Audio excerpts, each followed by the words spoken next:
And now. That's fun. Talk and rock. The Big Dumb Fun Show. Thanks for hanging out with the Big Dumb Fun Show. We're rocking the social networking sites, Facebook, MySpace, YouTube, Twitter, Venmo, Reverb Nation, Google+, Tumblr, and now we even have the Instagram. Yeah, you can check out our one cool 15-second video of us. Like it seems like two grandparents trying to figure out a new technology. Are we looking into the camera? I don't. So check that out. Is this thing on? It's very, very bad, but you can friend us up or follow or whatever the hell you do on Instagram. What is it they call when you do an Instagram follow? Graham Cracker. You have to be one of our Graham Crackers. That's what we're calling it. I don't know. We'll see. In studio with the fine folks from the Iron City Chronicles. You guys are basically everybody behind the show, the entourage that Jason brought in with us tonight. Let's talk about funding this beast, because you got to have money to make something work, and for that we'll bring in Rachel, who's producing this. Now, by producing, are you kind of funding where the where you have to, like executive producing, or are you actually just putting it all together, or what exactly is your role in making this happen, Rachel? More on the business side, just working with Jason and Chris, making sure we get insurance for the places that we go to. Making sure that just that we can do everything that we're needing to do. I would think this would be great for product placement. We've actually talked with some people.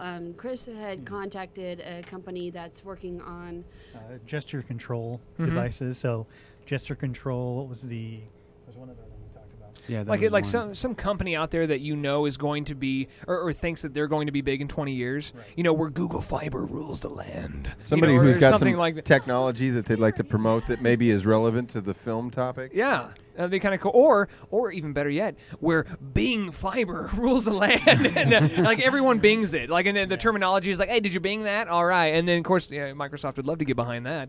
Everyone's playing Xbox 2, or I don't know. It's very odd. Thought about actually including a plot line where similar to Demolition Man, but McDonald's win the fast food wars. Everything is McDonald's. Yeah. Very nice. I like that. So tell us about the Indiegogo. This is the way that you're going to get fans of either some of your past work. We won't talk about crystals. But fans of some of your past work where or people that look at this trailer. You have a kind of a campaign video up on there, and they think, oh, this is a really great idea. I want to get behind that. And so how does that work exactly? Everyone donates a little bit, and you're looking to get $10,000 to get started. Yeah, that's correct. I mean, anything from the $10 donation on up, they get a lot of great perks on the campaign. $25 is a really good entry point if they want to get access to the streaming series as we complete it online. And we're shooting for that $10,000 mark. It helps us with costumes. How much to make love to a robot on camera? At least $1,000. I'm in. How much to do it off camera? 12,000. Sorry. How much to do it to one of the props? Yeah, $1,000 I'm in, but not for very long. All right. Speaking of one of the props, at the $500 perk level, if somebody wants one of these, look at that. Yeah, this is the only one of its kind at this point, and we are getting a professional costume designer named Hex Mortis Studios, and they are building copies of this for us. Does this go on a dude, or does this go on a cyborg? It goes on This me. is actually your mask. It actually goes on you. It actually goes on me, yes. Like the goggles are supposed to be some sort of like technological enhancement. Techno goggles. It's kind of like Google Glass in a way. Sweet. So there's a heads-up display and it feeds information. And you have like shots where you're seeing through the glass in the series. Subjective point of view. If you remember the first Terminator film, Can you put that on? Sure. Can you actually physically put it on right now? And then it'd be funny if we just did the rest of the interview while you're wearing that. I didn't think it was going to fit. No, I was going to say, it looks really snug on there. Can you still hear me? I can still hear you. This is good. And awesome. so you act with this thing on, and then what? You just dub the voice later, or what?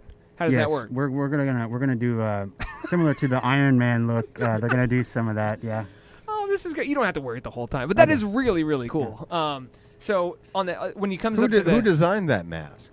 I did. You did? Yes. Looks like a snail or like a seashell or so. What kind of inspired Armadillo. the Armadillo? Yeah. So that's kind of reminds me a little bit, if you've seen Hellboy, of the Nazi scientists that got sucked into the void when they opened it up. As well as Lost in Space, the role that Matt LeBlanc plays on there. There's a scene in there that heavily inspired that, if you guys are familiar with that movie. You were heavily inspired by Matt LeBlanc? Well, no, just by the scene in Lost in Space. The scene, not Matt himself. And you're shooting this series. How many episodes are you planning for? We're currently shooting for 10. We've got a story that we've written out over that arc that kind of follows all of the characters through an investigation of several pretty brutal murders, and they link into kind of robots gone rampant. And this is where Jason is the half cybernetic transhuman person that's also a police detective. Yes. And of course, there's a lot of political intrigue with Jeff's character, who is trying to obtain re-election.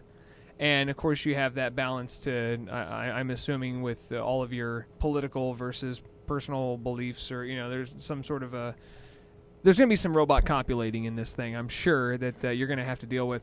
But so when it comes to donating cash to get this made, $10 donation gives you a thank you in the credits. Then how does it go from there? Well, I mean, as far as the perks. Yeah, as far as the perks, because it's on like a ladder system where if you donate, like what's the next level? I'm looking at your Indiegogo site here, indiegogo.com/ is it projects Iron City Chronicles web series. 25 makes you an Iron Citizen. What is that? That's getting you access to the streaming of the series as it's produced. Oh, okay. Like you get to access to it before anybody else. Correct. Yes. And then, but you also get credited, and so then you bump up again. You $50, and I don't even know how to pronounce that. That's the Acolyte. The Acolyte. Yeah, Purest Acolyte, I believe. Okay, and so then you get a special DVD. Yeah, you get a DVD. Then you also you're an Iron Citizen, and you're also a supporter. You get in the credits. So and so it goes on and on and on. Yeah. And what we've noticed in the past with some of our friends that have had like an Indiegogo or a Kickstarter is when a lot of people will hold back. Like they don't want to say they got $1,000 to see if spend. It's going to make it. Yeah, they're not. They don't want to kick in that 1,000 if they can only kick in 500. Like they kind of wait till the end. How do you fight against that? Are you just like, seriously, please, just donate right now? Just constant, perseverance through like these crowdfundings. It's actually very common for them to fund within the last 48 hours. Yeah. So our job ultimately as the group is just to educate people about what the project is and show our passion for it, and hopefully bring as many science fiction fans in as we can. Yeah. Do you see this going like to the Sci-Fi Channel, or I mean, having a web series can be very successful nowadays. Or even like a Netflix, you could end up on a Hulu or a Crackle. With Netflix, what did they do? Arrested Development was just purely on Netflix, and the ratings have been crazy. Yeah, there are a ton of new avenues for distribution through internet right now, and they're cheaper. Very much so. And this series is basically definitely going to be kind of a calling card for us. Yeah, and so you have a story that's going to get you start to finish in 10 episodes, and it's going to leave it available to where you could do like 10 more. It could be picked up. It's not going to be one of those things where I'm in a cliffhanger at the end of 10 and I'm all pissed off at you.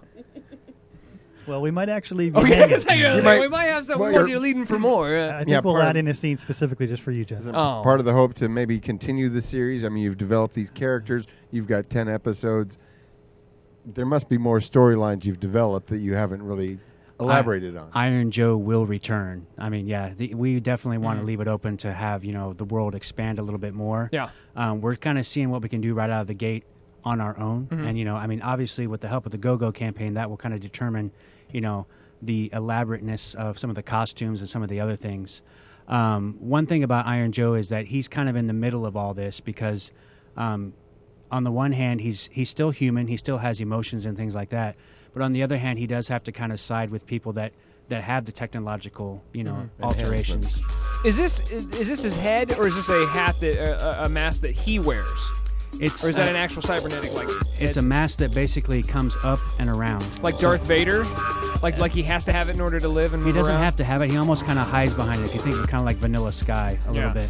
It's like an alternate persona for him. Well, guys, the best of luck to you. It's on Indiegogo.com. We'll link it up on our Facebook page, and you can find out more on them if you look up our Facebook page, Iron City Chronicles. Thank you guys so much for joining us in the studio tonight. Thank you.